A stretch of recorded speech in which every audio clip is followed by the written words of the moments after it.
राधे राधे मित्रों, मैं आचार्य भरत कृष्ण दास एक बार पुनः आप सभी का स्वागत करता हूं हमारे YouTube चैनल मेरा सांवरिया सरकार में। मित्रों, ज्योतिष की श्रृंखला चल रही है, ज्योतिष सीखें, जिसका आज दूसरा पार्ट है। पिछले पार्ट में मैंने आपको ज्योतिष के बेसिक से मैं आपको सिखा रहा हूं, जिसमें मैंने आपको भाव के बारे में बताया। जो आप चित्र देख रहे हैं, ये कुंडली का चित्र है और इसके 12th पार्ट होते हैं। First, second, third, fourth, fifth, sixth, seventh, 8th, 9th, 10th, 11th और 12th। ये 12 खाने 12 भाव कहलाते हैं। बंधुओं, इन भावों की सबसे बड़ी विशेषता यह होती है कि प्रत्येक भाव 30 डिग्री का होता है।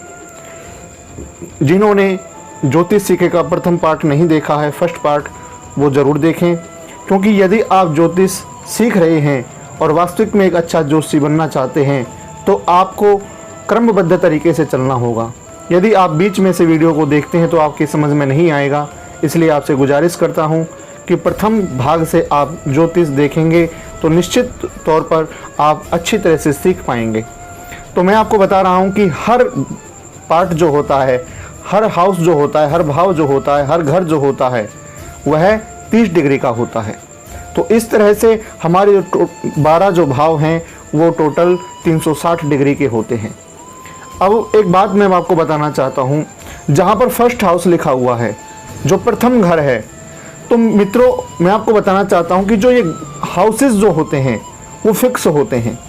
ऐसा नहीं हो सकता कि आगे चल कर के ये फर्स्ट हाउस यहाँ पर आ जाए या 10th हाउस यहाँ पर आ जाए। जो हाउस जहाँ पर है, जो भाव जहाँ पर है, वो भाव वहीं रहेगा। ये हमेशा ही फर्स्ट भाव रहेगा, कभी भी 12th भाव नहीं हो सकता।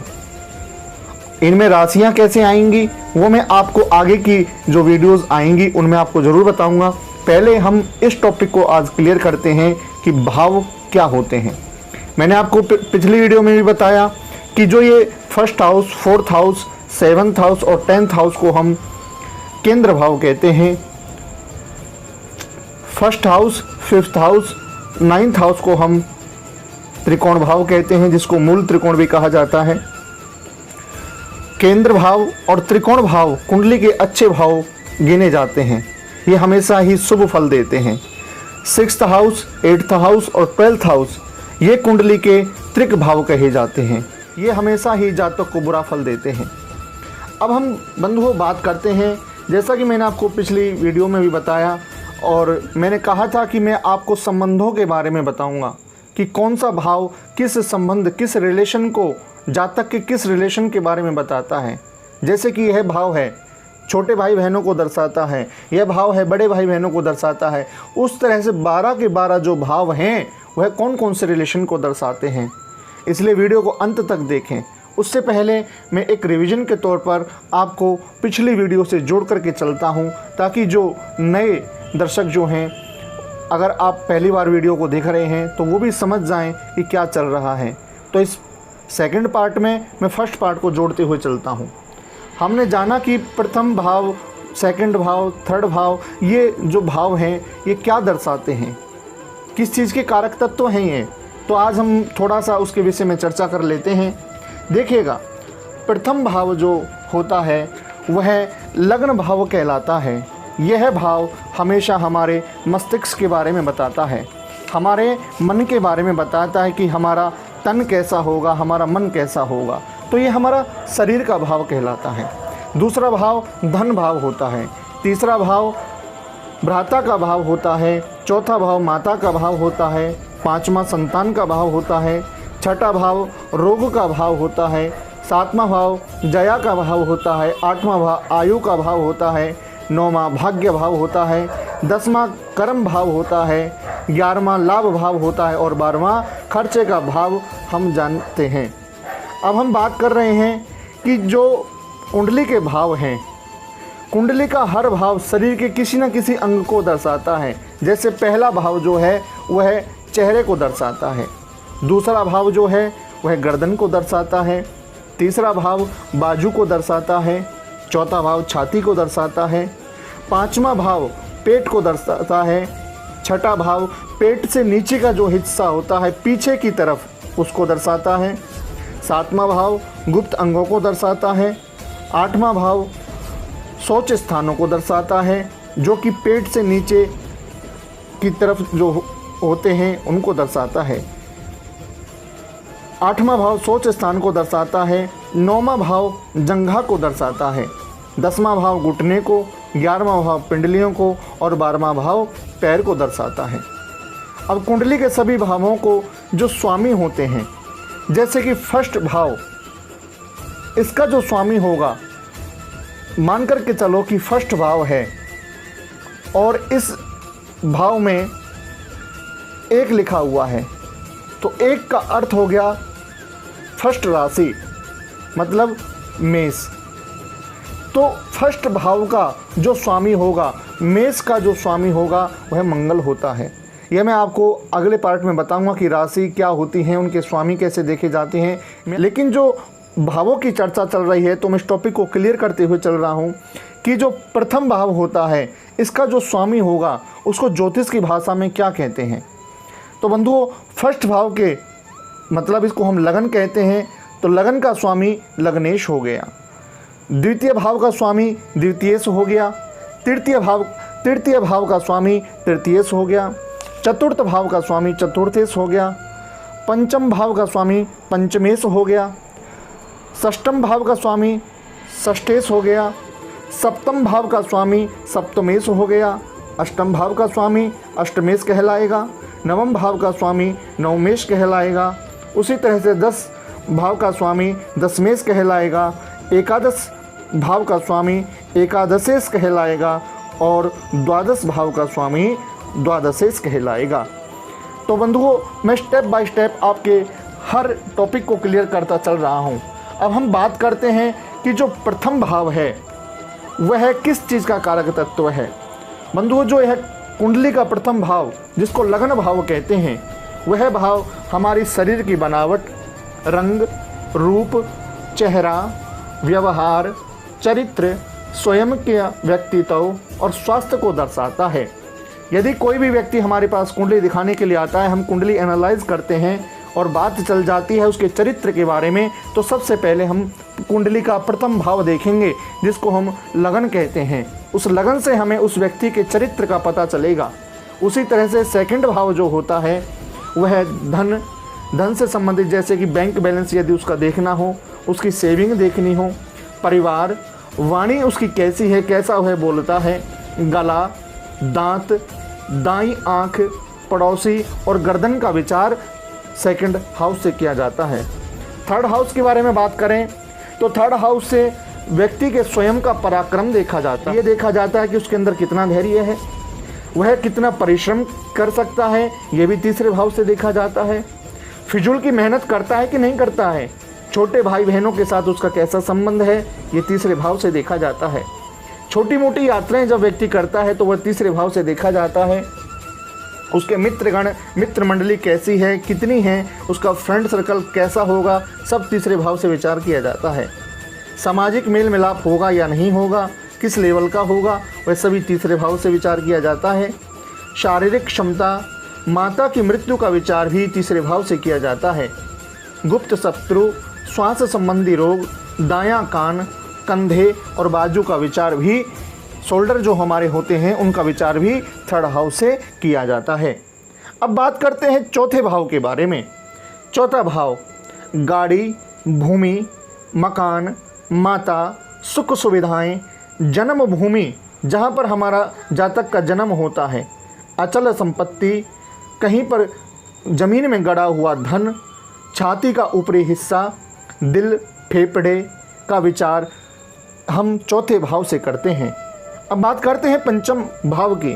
पंचम भाव से जातक की बुद्धि का विचार किया जाता है, संतान का विचार किया जाता है, गर्भाशय, स्मरण शक्ति कितनी है जातक की, उसका विचार पंचम भाव से होता है। अचानक धन लाभ, जैसे कि शेयर मार्केट, सट्टा, लॉटरी का विचार भी पंचम भाव से किया जाता है। शिक्षा, जातक की प्राथमिक शिक्षा कैसी होगी, ध्यान रखें प्राथमिक शिक्षा का विचार पंचम भाव से होता है। जो आगे कैसा होगा प्राथमिक शिक्षा के बाद हायर एजुकेशन का विचार कहाँ से करता है, वो आगे मैं आपको बताऊंगा, वीडियो पूरा देखें। लव और अरेंज मैरिज का विचार भी पंचम भाव से किया जाता है। प्रेम प्रसंग, निर्णय लेने की शक्ति और इष्ट देव का, कुंडली का इष्ट देव क्या होता है, ये कैसे जाने, ये मैं आपको आगे की वीडियोस में बताऊंगा। इष्ट देव का विचार पंचम भाव से किया जाता है। पेट का विचार, छाती का निचला भाग, ये सभी पेट से संबंधित जो भी चीज़ें होती हैं वह सब पंचम भाव से देखी जाती हैं। अब बात करते हैं छठे भाव की। छठे भाव से रोग, कर्जा, शत्रु, दुर्घटना, मुकदमा, लड़ाई झगड़ा, नौकरी, मुकाबला, मतलब कि मुकाबला से क्या संबंधित, जैसे कि कोई चैलेंज अगर किसी को करता है तो वो चैलेंज में हारेगा या जीतेगा, सब बातें छठे भाव से देखी जाती हैं। पेट से निचला हिस्सा और लंबी बीमारी, ये सब छठे भाव से देखी जाती हैं। अब सप्तम भाव की बात करते हैं। प्रतिदिन की आमदनी, पार्टनरशिप, जीवन साथी का सुख, गुप्त अंग और मूत्र मार्ग, इन सभी का विचार सप्तम भाव से किया जाता है। अष्टम भाव की बात करते हैं। अष्टम भाव से जातक की मृत्यु, मृत्यु तुल्य कष्ट, परेशानी, ससुराल से संबंध, पैतृक संपत्ति, गुप्त विद्याएं, अड़चने, मानसिक परेशानी, सोच स्थान, गहरी खोज, शौच स्थान आदि का विचार अष्टम भाव से किया जाता है। नवम भाव से हम धर्म का विचार जातक का करते हैं कि जातक धार्मिक होगा या नहीं होगा। भाग्य के विचार नवम भाव से किया जाता है। विदेश यात्राएं और उच्च शिक्षा और जंघा का विचार भी नवम भाव से किया जाता है। ध्यान रखें, प्राथमिक शिक्षा जो होती है पंचम भाव से और उच्च शिक्षा नवम भाव से जातक का विचार किया जाता है। दसम भाव से कर्म, पिता, जीवन शैली, कामकाज, दादा का घर, घुटने और टांगें, इनका विचार दसम भाव से किया जाता है। 11th हाउस की बात करें तो यह भाव आय का भाव होता है। सुख, मोक्ष, पैर और माया नेत्र का विचार भी द्वादश भाव से किया जाता है। मित्रों, हम इस वीडियो के सबसे महत्वपूर्ण टॉपिक के ऊपर बात करने जा रहे हैं अब, इसलिए वीडियो को बड़े ध्यान से देखें। देखिए, कुंडली के 12 भाव होते हैं। उन 12 भावों में अपने निजी संबंधों का विचार कैसे किया जाएगा, आइए हम देखते हैं। कुंडली का जो प्रथम भाव होता है, कुंडली के इस प्रथम भाव से स्वयं का विचार किया जाता है, दादी का विचार किया जाता है और नाना का विचार किया जाता है। यदि इन तीनों के बारे में देखना है तो कुंडली के प्रथम भाव से जाना जाएगा कि इनके साथ हमारा संबंध कैसा रहेगा। यदि आप जानना चाहते हैं कि हमारी ताई के साथ हमारा संबंध कैसा रहेगा, उनके साथ हमारे विचार मिलेंगे या नहीं मिलेंगे, तो कुंडली का दूसरा भाव देखा जाएगा जो कि ताई के संबंध को दर्शाता है। छोटे भाई बहनों के साथ हमारा कैसा रहेगा, यदि कोई स्त्री है देखना चाहती है कि मेरी जो देवरानी है उसके साथ संबंध कैसा रहेगा, तो उसके लिए तीसरा भाव देखा जाएगा। अब बात करते हैं चतुर्थ भाव की। चतुर्थ भाव से माता का विचार किया जाता है, ससुर का विचार किया जाता है। पंचम भाव से बड़े साले का विचार किया जाता है, बड़ी साली का विचार किया जाता है, बड़े जीजा का विचार किया जाता है, बड़ी भाभी का विचार किया जाता है, जेठ का विचार किया जाता है और पुत्र का विचार किया जाता है। बात करते हैं षष्ठम भाव की। तो षष्ठम भाव से मामा का विचार किया जाता है, मौसी का विचार किया जाता है, चाची का विचार किया जाता है और फूफा के संबंध को देखा जाता है। बात करते हैं सप्तम भाव की। तो सप्तम भाव से जातक के पति पत्नी का विचार किया जाता है, दादा का विचार किया जाता है, नानी का विचार किया जाता है। अष्टम भाव से ताऊ का विचार किया जाता है। नवम भाव से छोटा साला, छोटी साली, छोटा जीजा और छोटी भाभी और देवर का विचार किया जाता है। दसम भाव से पिता और सास का विचार किया जाता है। वहीं एकादश भाव से बड़े भाई बहन और जेठानी का विचार किया जाता है। द्वादश भाव से चाचा का विचार किया जाता है और बुआ का विचार किया जाता है। तो मित्रों, ये बहुत ही महत्वपूर्ण टॉपिक है जिससे कि हम जातक की हर रिलेशन के बारे में पता लगा सकते हैं कि उनके रिलेशनशिप में कैसा संबंध रहेगा। तो आशा करता हूँ कि आपको यह वीडियो पसंद आई होगी। यदि आपको पसंद आई है तो वीडियो को लाइक करें और ज़्यादा से ज़्यादा सब्सक्राइब करें। अगला पार्ट लेकर के तुरंत हाजिर होऊंगा। यदि आप ज्योतिष बनने के बड़े इच्छुक हैं तो वीडियोस को नित्य प्रति देखें और उनका रिवीजन जरूर करें। इसी के साथ जय श्री राधे, जय श्री कृष्ण।